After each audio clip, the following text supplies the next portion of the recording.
So this is episode 2 of season 1 of Babylon 5, Soul Hunter. This is what's termed an ARC show because it's directed by JMS, so it's an important part of the overall 5-year arc of the show, so you have to pay special attention. So we see the Starliner Azimuth, a nice spherical ship, arriving with Dr. Franklin on board, who is brought into the station by a shuttlecraft. Franklin replaces Dr. Kyle, who is in the gathering, and will be the regular doctor on board the station.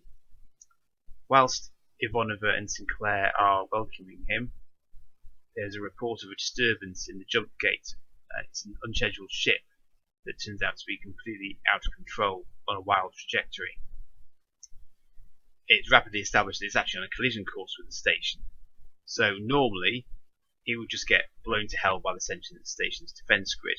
But because they don't know what type of ship it is, Sinclair elects to get in the Star Fury and go out and try and intercept it before it smashes into the station. So we get a nice sequence of the real-world physics here again as the Star Fury adjusts its trajectory to match the ship's and tries to grapple it. And on the third time lucky, Sinclair manages it with a few seconds to spare and takes it into the station to try and get the pilot out. On his way to MedLab, where Franklin is now installed, Delenn meets him and offers to help him identify the species of the pilot because she's seen a lot of different species in the time. So when they arrive to MedLab, it turns out this wasn't such a great idea after all. As soon as she sees the pilot, Delenn declares him to be Shaq Tot, steals Sinclair's PPG and tries to shoot him through the glass of the isolation lab that he's lying in. Sinclair takes the PPG off her and she explains that it's a soul hunter and that the station is in danger and that they bring death wherever they arrive to, and that Sinclair should basically get him off the station as rapidly as possible. Sinclair and Delenn then talk about what happened in her quarters, and Sinclair says that in the 2 years that they've known each other, he's never seen him react as violently as that to anything. And Delenn apologises but explains that Minbari are taught to defend themselves against the soul hunters because they are collectors of souls, and it's something that's very precious to the Minbari, and they are very sought after, the Minbari souls, by the soul hunters, simply for the reason that they're very, very difficult for them to get hold of because the Minbari fight them so hard. The scene then shifts to down below, which is the sort of, it's an interesting part of the overall tapestry of Babylon 5, because down below is basically where the underclass of Babylon 5 lives. Even though it's a space station, it's technologically advanced and all that good stuff, there are people who have fallen through the cracks even here, and down below is where they try and eke out some existence. There's a lot of crime down below, and what we see is a sort of a trickster fooling someone in a game of cups, and there's a chase and he is stabbed, and we see the soul hunter react to that stabbing even though he's nowhere near it. And so the victim is raced into MedLab where Franklin tries to save him, and the soul hunter stands in the isolation lab and watches all of this happen, and as he nears death he says that it comes, the long exhalation of the spirit. And I noticed when watching this that there's a sort of oval shape on his forehead, and I think that's a sort of third eye idea. So he can see death coming. He knows when the soul of the person has actually left. And then after that we see him chanting to sort of block out anything else. So he's not responding when Sinclair comes to try and interrogate him, up until the point that Sinclair accuses him of being a thief by stealing souls. Now that he does react to. And he explains that they only take the special souls, the special ones that need saving, and he explains that he's trying to do it to sort of preserve them so that there's still a link to them, so that they can still be consulted. Franklin doesn't buy the fact that they're actually souls at all. He said you might be able to capture someone's personality with the right technology, but not their actual soul. So obviously the soul hunters doesn't really sort of respond to that as a concept. And he explains that all was going well for him basically until they tried to get the soul of the Minbari leader Ducat, and the soul hunters were blocked and prevented from getting his soul, and that he sees that as his greatest failure. Franklin notes here that he can probably breathe oxygen. So in the isolation lab, he's got his own atmosphere, but Franklin thinks he can probably handle it. And Sinclair is quite courteous up to a point, but he says that basically they'll fix him, they'll fix his ship, and then he can go, because he's causing disruption on the station, because lots of aliens are leaving because they're afraid of what it means, the fact that he's arrived, because he brings death with him.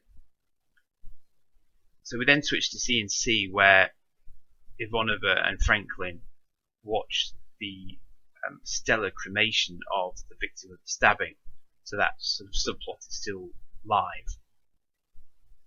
And Ivanova makes an offhand comment about her being Russian, that they understand these things and that they'll keep on making mistakes as a species even if they're around for 200 years. Delenn, meanwhile, has gone back to MedLab and confronts the Soul Hunter about his collection, his children, and asserts that if even one Minbari soul is taken by a Soul Hunter, then the sort of Minbari existence as a whole is diminished, because their sort of, I don't know, it's kind of race identities is diminished and harmed by not all the souls being together to be reborn again. Now, what she hadn't counted on here was the fact that this Soul Hunter actually recognises her, and he says that she was there at the death of their leader Ducat, and he said that they called her Satai Delenn of the Grey Council. This really shocked Delenn, because she clearly hadn't anticipated that as a possibility, and she leaves. And shortly after that, the Soul Hunter feigns fainting in his isolation lab. Security guard goes in to check on him, having called in the fact that he's down. But he's then knocked out and disarmed by the Soul Hunter, who breaks out, and as we've just established, he can breathe oxygen, so he's fine. He get round without having to wear a breather. There's then a discussion on the control deck of C&C, and it's established that although Garibaldi had intended to go and search the Soul Hunter's ship, he's already been back to it, and he's taken something because there was an area exposed that wasn't exposed the first time Garibaldi looked around it. So whatever it was that he was after, he's got. And we then see that the Soul Hunter has gone to see an insectoid sort of fixer called McGrath, who is able to arrange any manner of sort of criminal niceties for people who need them. And he actually looks, I noticed on this, watching again after the first time for a long time, he looks slightly cybernetic actually. So I don't know if that's a sort of a gravity related issue that he's got. He lives in the alien sector, so he's also got a different physiology to Earthers. But again, this doesn't seem to bother the Soul Hunter, who just goes straight in. So with that secured, a second Soul Hunter arrives in a not banged up ship, and Sinclair, ironically, says, "Did someone book a convention without telling me?" Sinclair asks him who he's come for, and he says that he's come for you, as in Sinclair, which is slightly disturbing because that seemed to imply that Sinclair's about to die. And when Garibaldi voices that concern, Sinclair says no, he didn't think it was that, he thinks it's something else. So this second Soul Hunter explains that his brother is basically changing the rules because he failed to get Ducat's soul. He decided that he couldn't run that risk anymore, and he's become delusional as a result. And so he now actually sets out and kills people so that he's definitely able to get their souls to the point of death. And we see the Soul Hunter arrive at Delenn's quarters, having used the secret ways that McGrath gave him access to. And he kidnaps her, and then we see her screaming because he's actually exsanguinating her. He's draining the blood out of her slowly, so that she has a gentle slip into death, so that he can gather her soul without it being tortured and in pain. Now, Sinclair and Garibaldi quickly figure out what's happened, and Sinclair realizes that they can use the second Soul Hunter to track the first one, because he knows where Delen's death is going to happen. So Sinclair takes him to a map of the station. He identifies the area where he feels the death coming. And Sinclair and Garibaldi then take their team and go and search various different levels. And of course, wouldn't you just know it, Sinclair is the one who's on the right level, but he's by himself with no backup. So whilst that hunt is going on, the Soul Hunter has got access to Delen's soul because he's already knocked her back quite a long way. And having looked at her soul, he says that you would plan such a thing? Incredible. No detail as to what that thing is, but we're left wondering, well, yeah, what is it? Sinclair then turns up and there's an exchange of fire with the Soul Hunter, in which the Soul Hunter is injured. But Sinclair then fails to check his corners, gets his PPG knocked off him, and the Soul Hunter holds him up against a wall and says that they're using you and that she is Satai. Now, Sinclair doesn't have a clue what that means at this point, but he throws Sinclair down on the ground by Delen, and Sinclair notices his collection there, his collection of glowing red bulbs that are kind of moving around. And Sinclair opens the bag, and the soul balls lift out and go towards the Soul Hunter. And he tries to calm them down because he realizes that they're agitated. He tries to explain that he's just trying to do the right thing. But in the meantime, the machine that he was going to use to take Delen's soul is getting more active, and Sinclair decides that he's going to use it against the Soul Hunter. So he just spins it around, and it's then the Soul Hunter's soul that is extracted, and we see him inside the bubble that was going to contain Delen's soul. And Delen's semi-conscious, and she says that in MedLab that we were right about you, and then she passes out again. And Sinclair bets Franklin that she'll never complete that sentence. And so again, we're left with these questions about exactly what's going on there. Back in his quarters, Sinclair does the Babylon 5 equivalent of asking Alexa about what Satai means. And Alexa explains, very helpfully, that Satai is an honorific term for a member of the Minbari Grey Council. And just like the Soul Hunter did, really, he wonders why a member of the Grey Council would be on board Babylon 5 in a sort of lowly ambassadorial role. And so there's a big question there to be answered about exactly what Delen is doing there, given that she's clearly very high up in the Minbari hierarchy as a whole. We then see the second Soul Hunter being escorted off the station by Sinclair, who effectively bans them from visiting the station again. And he inquires as to the whereabouts of the first Soul Hunter's collection. Sinclair politely declines to answer this, saying that life's full of mysteries. Consider this one of them.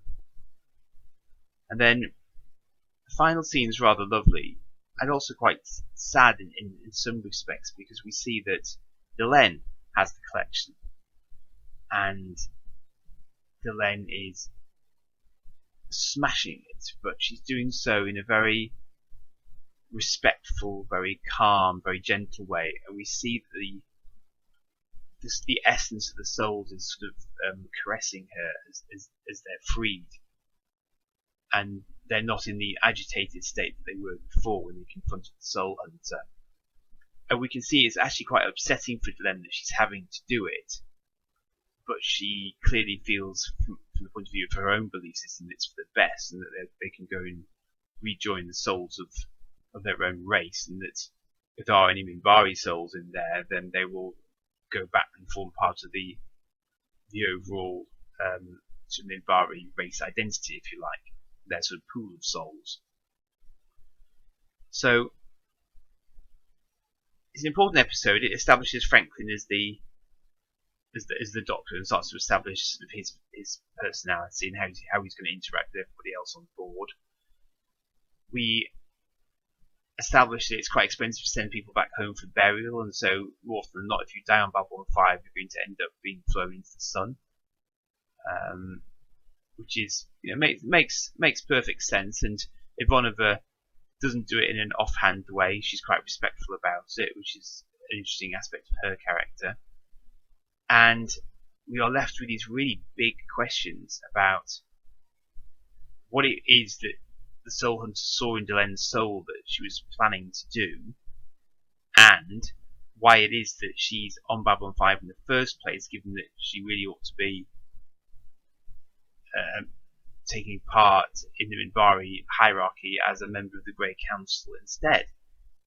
So this is why it's an arc episode, basically. These are important questions which we will ultimately see answers to some extent, but we're not going to see them right now, and so you're going to have to keep watching, keep listening, and we'll see how things pan out. So I'll see you again for the next one.